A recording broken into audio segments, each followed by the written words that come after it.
Hi folks, this is Physics Module 8 lecture video. We're going to talk about work and energy and how different forms of energy convert back and forth from one to another. So we'll start with energy, which is the ability to do work. Work is the product of displacement of an object times the force applied parallel to the motion, right? So that would translate to an equation. Work is the force parallel to where you're moving times the displacement that is achieved. The units for work are going to be a Newton times a meter, and a Newton times a meter is a compound unit that is renamed the joule. So a work unit is the joule, which is just a capital J, which is a Newton times a meter, or a kilogram meter squared per second squared if it comes out that way. To use this equation, you have to be applying a constant force parallel to the direction of movement, and that movement has to be straight line motion. So those are two caveats for this particular equation. To do work on something, you must move a mass through a distance, right? I could hold my pen up like this, and after a while, my arm would get really, really tired, right? But if I'm not moving the pen through a distance, then I'm not actually doing any work on the pen. Just because you feel like you're exerting effort, right? If I push on my board, but I don't move the mass through a distance, I'm not doing any work. Okay, so we divide energy into potential energy, which is stored energy, and kinetic energy, which is energy in motion. We have really important equations for both of those. Potential energy, which I always just call like PE, but in college you'll often see it called capital U, that's a U, I promise, is mass times gravity times height. Mass times gravity times height. Kinetic energy, which I call KE, is 1/2 times mass times velocity squared. So potential energy mgh, kinetic energy 1/2 mv squared. Okay, so we have come to the first law of thermodynamics, a hugely important law in physics that says energy cannot be created or destroyed. It can just change form. And so, for example, when we talk about energy changing form or energy transformations, we could talk about something having potential energy and then that converting to kinetic energy. Also, just like equilibria, we always, almost always, define energy as two words. So I don't just say, oh, this thing has potential energy or this thing has kinetic energy. Usually I'll say, okay, well, I'm lifting my pen up off the desk. I've increased its height. So that means I've increased its potential energy. So I would call this positional or gravitational potential energy because I've increased its height. So this pen now has potential energy that's positional or gravitational. I could also say, well, I could combust this pen so it has chemical potential energy, right? So I want to specify not just that it has potential energy, but that it has gravitational potential energy or chemical potential energy, or whatever type may be. Similarly, I can talk about energy converting from potential to kinetic. This has potential energy as a result of its height off the table, mass times gravity times height. I can let go of it, and then the potential energy that exists at this point would convert to kinetic energy as it travels down to the desk. Okay, so I just converted all the potential energy here to kinetic energy here. So that's an energy transformation. When it's falling, it is gaining like translational kinetic energy or mechanical kinetic energy, and it is decreasing in positional potential energy. So I can say I've converted potential to kinetic energy. Now we know not every bit of the potential energy that we had here is converted to kinetic when it is just about to hit the table, because air resistance is something that we didn't consider, and it has to do work to move the air molecules out of its way as it falls. So air resistance and friction steal a little bit of the potential energy that we have from here, and so there's a little less kinetic energy once it has fallen, because friction and air resistance steal a little bit of the energy of the system as it converts. So no system is perfect at converting its potential to its kinetic, or one type of energy to another type. So let's see. It is important to consider that when we're doing this, we consider all the types of energy that we could have. So there's positional potential energy, mechanical energy, chemical, electrical, nuclear, and so we would define potential or kinetic energy with all of those types of words. The only type of energy that we don't necessarily need to define by 2 words is heat. Heat's always kinetic energy, it's always in motion, because heat moves as a consequence of temperature difference. Heat always moves from where there's more heat to where there's less heat, right? It moves as a consequence of temperature difference. So, let's see.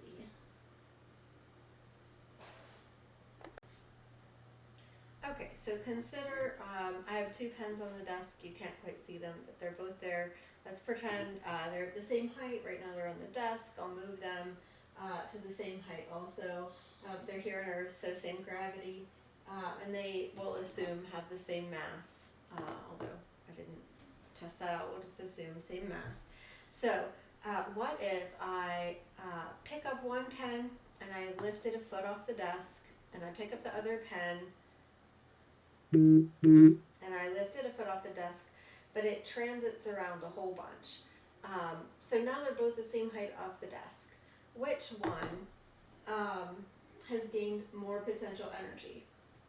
Well, and hopefully you said they have about the same potential energy, because they're the same height, same mass, here on Earth, same gravity. And that's because regardless of the distance that this pen went through to get to this place, its positional potential energy depends on the height from the desk, right?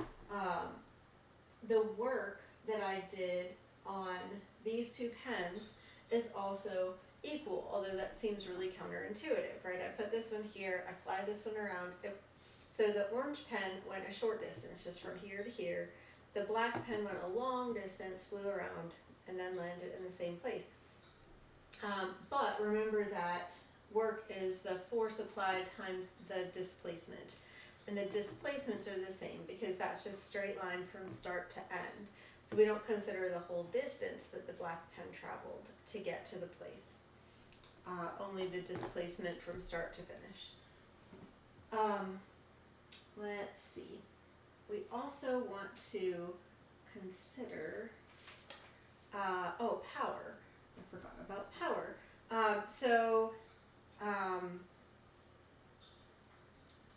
Let's see, power is energy used per second. This is the pen I'm writing with. Let's see. So power is energy used per second.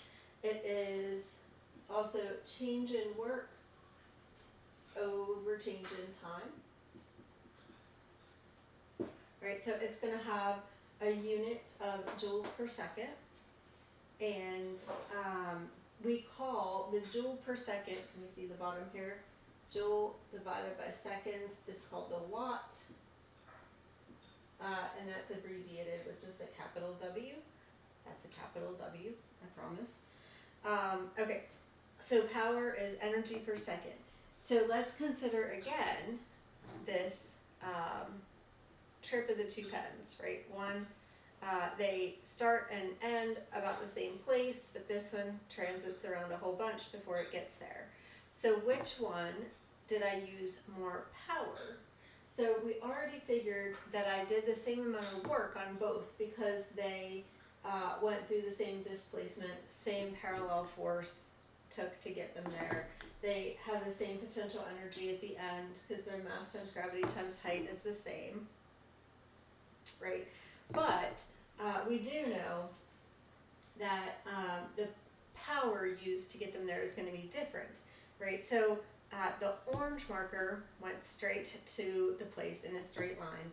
This one flew around a while and then got there. So assuming it took longer for the black marker to get to its final position, then we would have more seconds in the denominator, causing power to be smaller because a larger denominator is going to give us a smaller power outcome. We're dividing by a bigger number.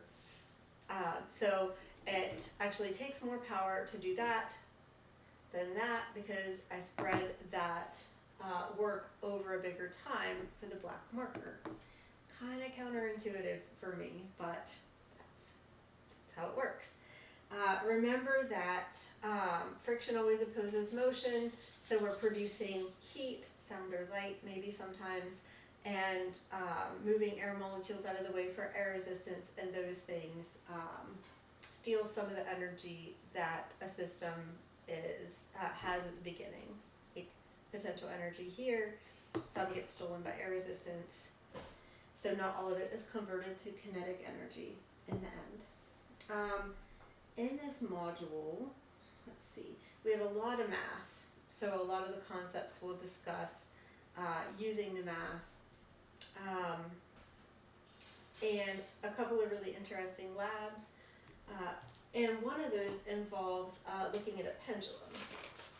So in module 10 we're going to look at simple harmonic motion and the pendulum much more deeply. So this is just kind of your introduction and also an opportunity to do a pendulum lab that we don't have time to do any other module.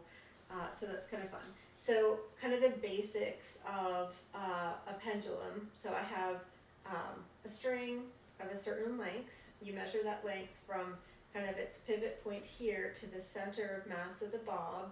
The thing on the end of it is always called the bob, right? Whether that's my little weight here, or if you guys are on the rope swing outside of the church office, that could be you at the end of it, right? So my bob has a certain mass, my string has a certain length, and then my pendulum will have a certain displacement. We measure that angle of that displacement here from the normal line, right? So this would be like a 5-degree angle, 10-degree angle, 15, right? If I went like here, it would be like 45. This would be 90. Right, so here's one moment when we're not actually measuring from the positive x-axis in physics. So we're measuring the angle right here. So a pendulum does not exhibit proper simple harmonic motion if its displacement is more than 20 degrees. You guys know it from just being on a swing, right? If you swing really high, you have that moment of like when the chains get slack, and then they catch and you swing, and then the chains get slack and catch and swing, and so that affects the harmonic motion of a pendulum. So if you exceed about 20 degrees, you're not guaranteed that the tension on your string is constant, and so you get kind of this inaccuracy. You can't always use good equations. So when you're using a pendulum for a physics experiment and you actually want simple harmonic motion, you need a very small displacement. Okay, so we have a few vocabulary words about the pendulum. We've got amplitude, which is the displacement from the center. The center is called the equilibrium point.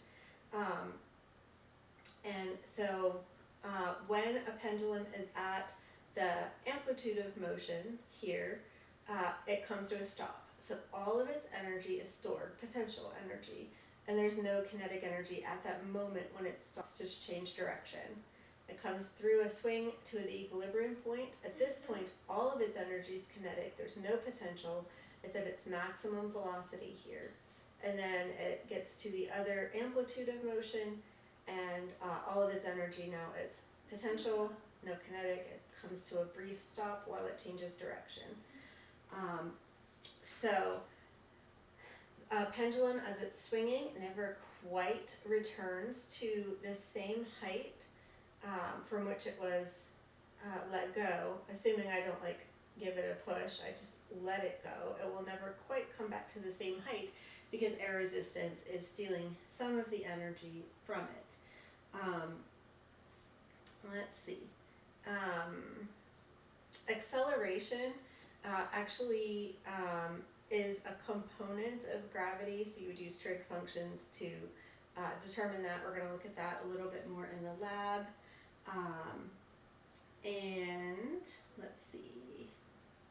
Yeah, basically we'll do a lab activity with pendulum, but equilibrium point, amplitude of motion can't be more than 20 degrees, and then we'll examine exactly how they swing, how we can figure out the potential and kinetic energy at a given point, and that sort of thing.